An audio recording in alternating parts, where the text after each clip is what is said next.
Hi guys, welcome back to Vintage Halloween. I thought today it'd be really fun to get into more spooky ghost stories because I have so many and it is like literally 102 degrees outside in Texas today. So we need to think about fall things and spooky things, and what better way to get into that than more ghost stories. So yeah, that's gonna be our video today. If you're new to my channel, hi, I'm Laura. I just wanna welcome you. Thank you so much for checking my channel out. I am a Halloween enthusiast. I love decorating for Halloween, over the top, year round. I have tons of Halloween decor, as you can see here in my Halloween office. We have tons and tons of Halloween decor, and I also do Halloween artwork in my Etsy shop called Halloween Hill Studio. So you can find me on Instagram for more Halloween fun and Halloween art. Okay, rolling into it. So for the stories today, I thought I would talk about my experiences house hunting and the haunted houses that I have looked at in my childhood and in my adulthood, and also a cottage I rented in the Texas countryside that was haunted. And I lived there for a couple years, so it's an interesting story. So starting out in Massachusetts, I grew up in Littleton and Acton, Massachusetts, which is just north of Boston in Massachusetts, and very rural. Like, they're both very rural communities. So I think I was maybe around, I would say 13 or 14, something like that. We were in the process of looking to move from our house in Littleton. And at the time we were going to move to a new place, like in New England, like a new place, like a neighboring town, maybe like Groton or Acton, like close to the town we were currently in. My mom ran her own preschool at the time, her own Montessori school. So we were looking for sort of a fun place where we could have the school and live. So we're looking at different buildings there. We ended up moving to Texas years later. So we never ended up moving to any of these places. But y'all, these were so spooky. So the first one we went to, I think it was built in the early 1800s, and it had like this old portico section of the porch that was put onto the front. So I think it was maybe like a colonial house that had an addition put on the front, but it was a very sort of stately front porch that had these columns on the front. So it was just the classic old building with the columns in the front. So we thought this would be a cool house to look through. So we met the realtor there, we went into it. The minute we walked in the door, I felt immediately that this place was just evil. Like, I've never been in another location that had the sense of like foreboding and total evil feeling to it. Like we were being watched by the devil. Like, it was just so terrifying. It was dark. It was dingy. There was like leaves and like old cans. I don't know if like a squatter was living there. It was just like really dingy and scary. And there was a lot of cobwebs. My sister, who was 5, I think 4 or 5 at the time, burst into tears the moment we walked in. My dad picked her up, had to carry her through the house. Like, it was so creepy. Like, it was one of the scariest places I've ever been in. Like, just feeling like you're being watched, you're being condemned, and it's like, get out. It's like this, like a very heavy, like, dark presence. It was creepy. So I remember we just wandered through this house and we were all just like, this is so creepy. And then we ended up in the kitchen. I guess they'd painted, it was such an interesting contrast in the middle of winter in Massachusetts to have this creepy rundown house, and the kitchen is painted like a bright yellow, like a really bright, like autumnal yellow. I think they were trying to, I guess, like, I don't know, uplift the mood of the house. It was more like, I'm picking up this pumpkin, like this type of yellow. The entire room and the cabinets and the ceiling, everything was painted that yellow. It didn't help. Didn't help. So, of course, we immediately, they were like, thank you for showing us the house. And we like left immediately. My sister was okay after we left. To this day, she thinks it's probably one of the creepiest places she's ever been. She's also a sensitive, I'm a sensitive person, probably clairvoyant. My sister, is also sensitive. Y'all, it was terrifying. It was terrifying. So, of course, we didn't move there. Lucky for us. The next house was another like rambling colonial. And this is like the traditional colonial that you picture in your head from like the 1700s. Like, it was like one of those old New England colonials. It probably had like around like 13 bedrooms, like a lot of bedrooms, like the old like wooden floors, like all of the old woodwork, like the old hand carved fireplaces, like the whole like timber and beam structure of the first period houses. You can see the beams on the ceiling and the walls, and it was just beautiful character. But that place, the minute I walked in, it felt like there were a lot of people there watching us, and the only people there were the couple that owned it. And I think one of their fireplaces was smoking a lot, so there's a lot of smoke in the room. So that had a weird ambiance with all the smoke just coming into the living room. So they were like, I guess, trying to fix the damper. I don't know what was going on with that. But like, we went through all the rooms and everything, and it just felt like there were people watching me. And if you've seen my haunted hotel video, I also had that experience in San Antonio where I felt like there were just a lot of people watching me. That I couldn't see, like invisible spirits watching me. So, and I liked that house so much because I love that style of architecture. I think it's one of my all-time favorite styles. And so being 13, 14 at the time, like this would be amazing. Like my mom could have her, you know, school, and I could have like my own bedroom. There's 13 bedrooms. There's so much we could do with it. Like I just loved that ambiance and being in that house. But I remember being in my own bedroom at night after we toured that house, just thinking about sleeping in that house. And I was like, that would be just terrifying to sleep there. I actually have, if you follow me on Instagram, I shared this story on Instagram before, and I have my diary entry from back in the day where I cut out a picture of the house from the listing and said, "Is this haunted?" And I talk about that briefly in my diary entry from when I was, you know, back in the day, 13, 14. Yeah, so that one was just creepy. We never ended up moving there. We did put in an offer on another colonial with a huge, huge barn that was in Groton, and somehow that fell through. We didn't end up moving there, and then we ended up moving to Texas, so whatever it is. So now we're gonna fast forward years later to when I'm an adult, and I'd wanted to move to the country in Texas. Like I live in Houston now, and I thought it'd be fun to move to the country, and so I was looking into that here and there. And so I think it was maybe around 2013, my mom and I just went like house hunting, looking out like at different houses in the hill country. We came across this one that was an old Victorian, and from the outside it looked Victorian. It looked beautiful and Victorian, but from the inside they had removed like the central staircase. Like you'd walk in, there'd be a central staircase that was gone. Like it was weird, like really strange renovations, and I was like, that's very strange. And like it was just like they took all the character out of the inside of the house. I was like, this is lame. But so the back part of it, I guess a mechanic had lived there before, and he had this huge garage. So you came into the garage on the top and then walked downstairs, and it was the whole floor where I guess you'd like work on cars and stuff like that.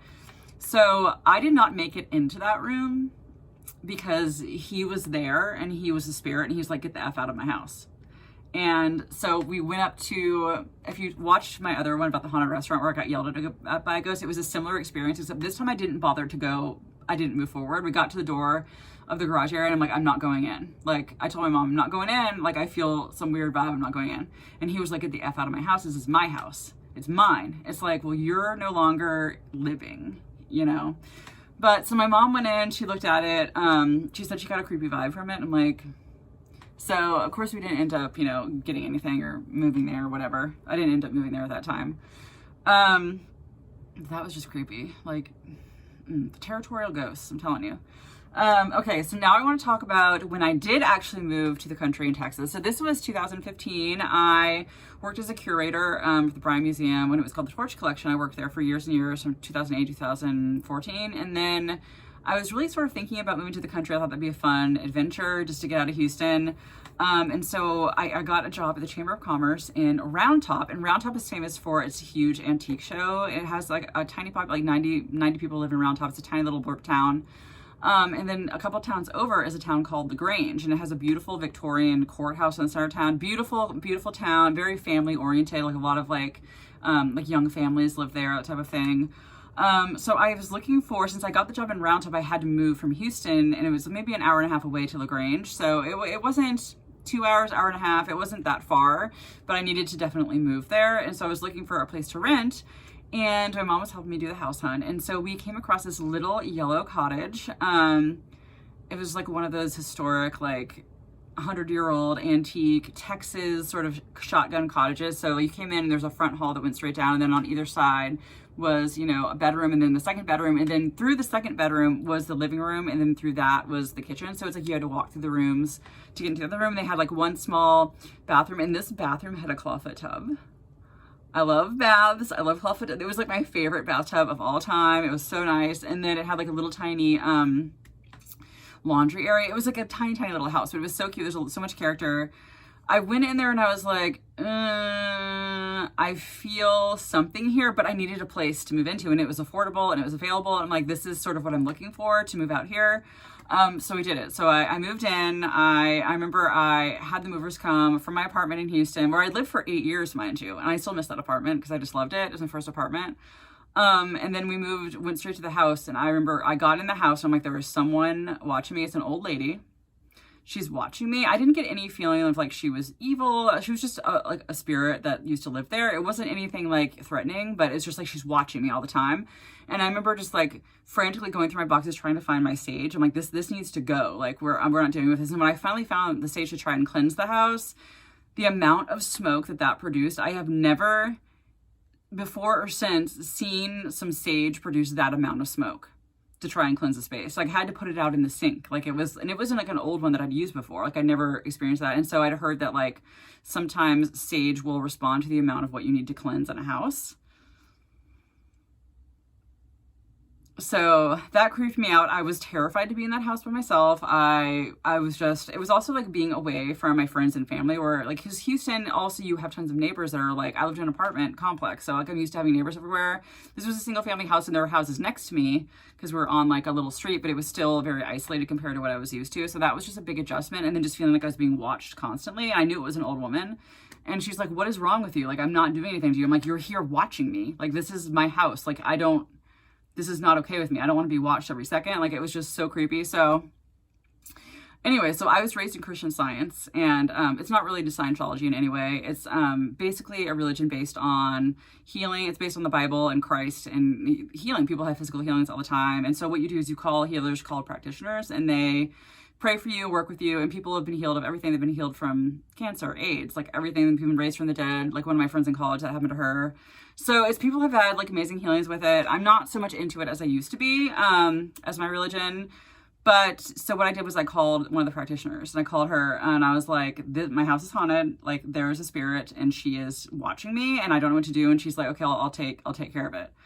So I went to work. And as I was driving home, I had this image in my head of my house enveloped in this white light, and that it was over. And when I pulled in, I went inside, she was gone.